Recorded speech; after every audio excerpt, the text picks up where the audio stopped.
Most buildings in the world are constructed for and by people who can hear. This can present special challenges for the deaf and hard of hearing.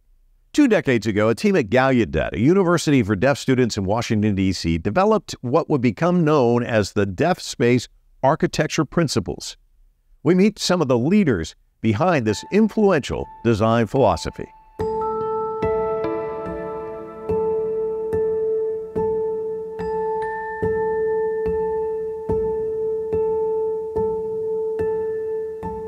Deaf people are inherently visual and tactile beings. Reliant on these senses, the sense of sight and of vibration. There's something unique there in the way that deaf people have navigated space.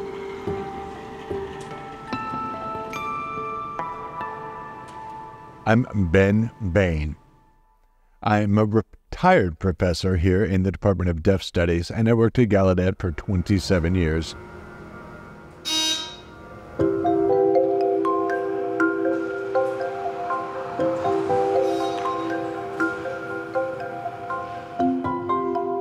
When this building was being planned and we were in the design phase,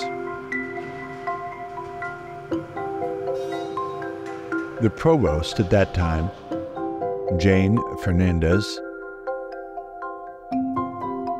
was trying to consider how we made this space so-called deaf-friendly in its design.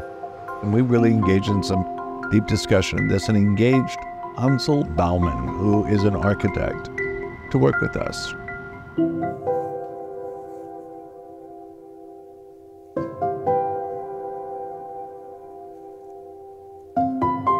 My name's Hansel Bauman.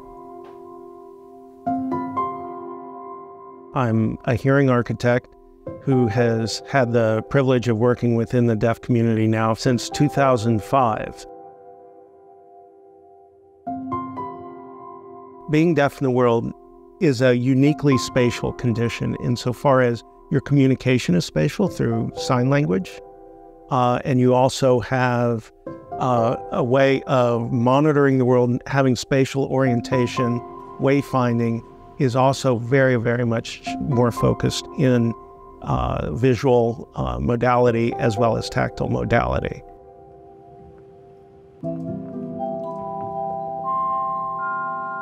So the DeafSpace approach to architecture is a very rich, profound model for inclusive design, which is around how do we as a people build space that meets our needs.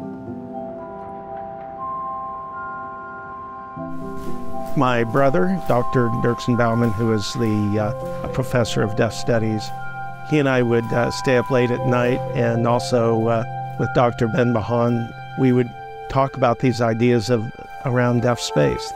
I just became fascinated by it.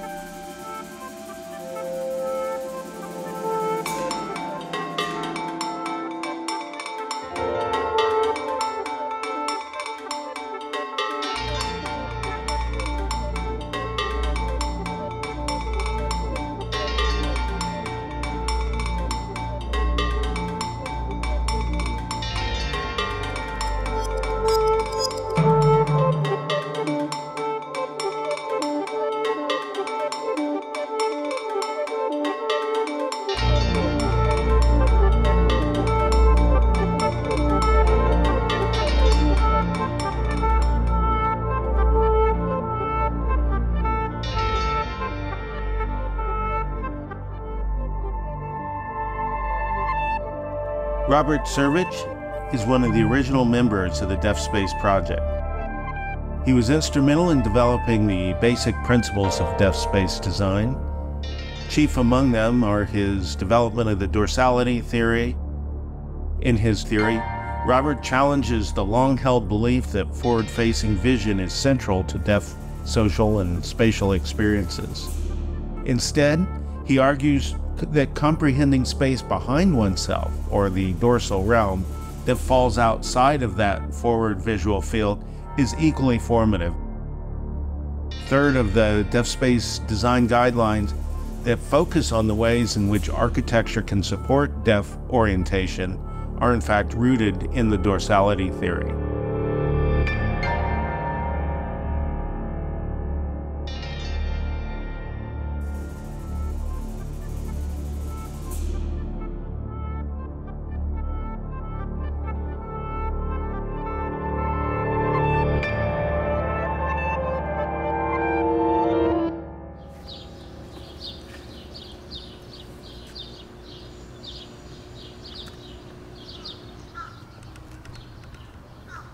At the time, new buildings were being built in accordance with what is kind of the traditional way that architects do work, following best practices for academic design at the time. And many of those practices work against DeafSpace principles.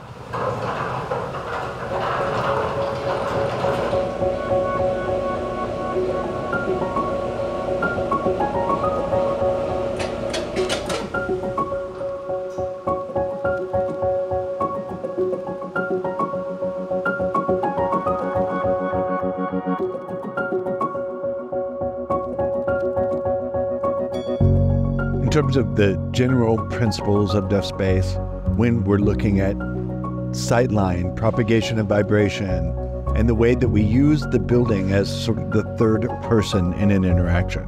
The building informs us of where we are, informs us of important things about the space we're in, tells us when we're in a transitional space. And the use of mirrors and reflective spaces, where we put those, where we place those to see around a corner.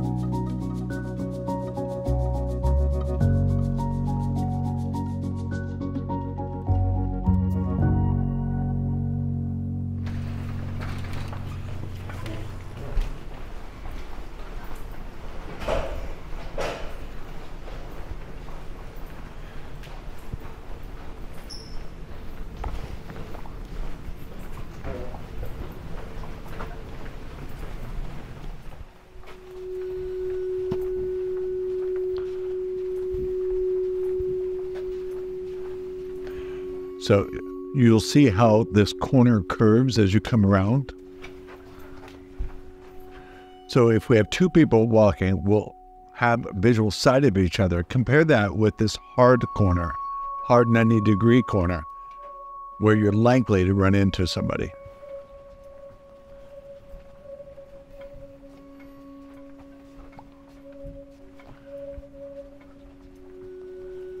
These DeafSpace principles ultimately influence the design of the building, but it came from also inhabiting the building and testing that out and having that feedback loop into the subsequent design and alteration.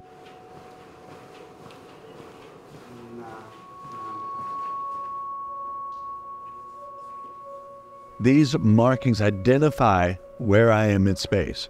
They identify intersections, much the way a stop sign would. These let you know you're coming to a point that intersects two different pathways. So this tells us, it engages us in a conversation with the building that helps us in our wayfinding.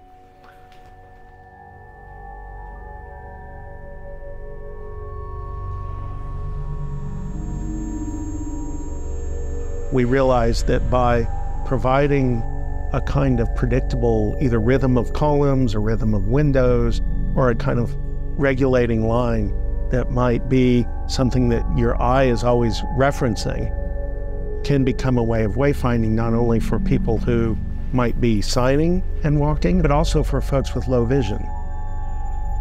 See, each of those with the thin blue striping along the way, those colors, patterns, and shapes to the bump out let me know what the space is.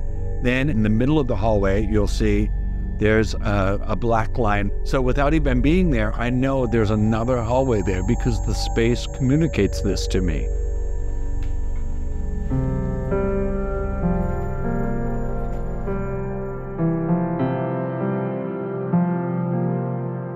Any inclusive design must include the people that will experience that space.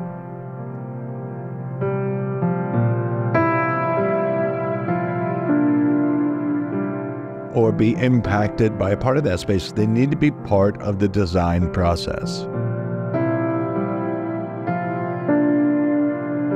We also thought from that, why don't we engage in a class? I co-taught that DeafSpace class with Hansel, and it was mind-blowing how much we were able to see the student input yield discovery, how everybody really dove in wholeheartedly to bring our ideas to the table. And it was something deaf people had not been asked to do before.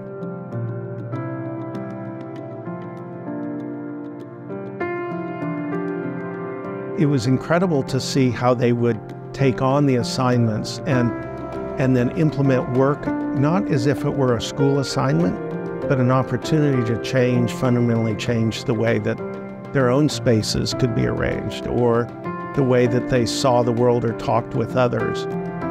We had students who were inventing new ASL signs to talk about DeafSpace. Deaf people have always come up with ways to solve the communication problem. Hearing people really are largely ignorant of what to do, and they're just aghast. Oh my God, what do I do? DeafSpace wasn't just about how we design my house or this campus. It's also about how we design a city. We're analyzing how we look at urban planning.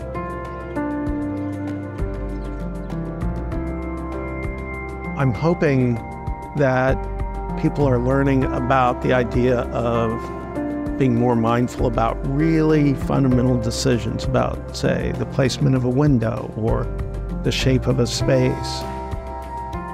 It can have a calming effect, it can have an agitating effect, but thinking about the building at the scale of the body occupying the building, that's what I'm hoping, certainly, that there's a takeaway.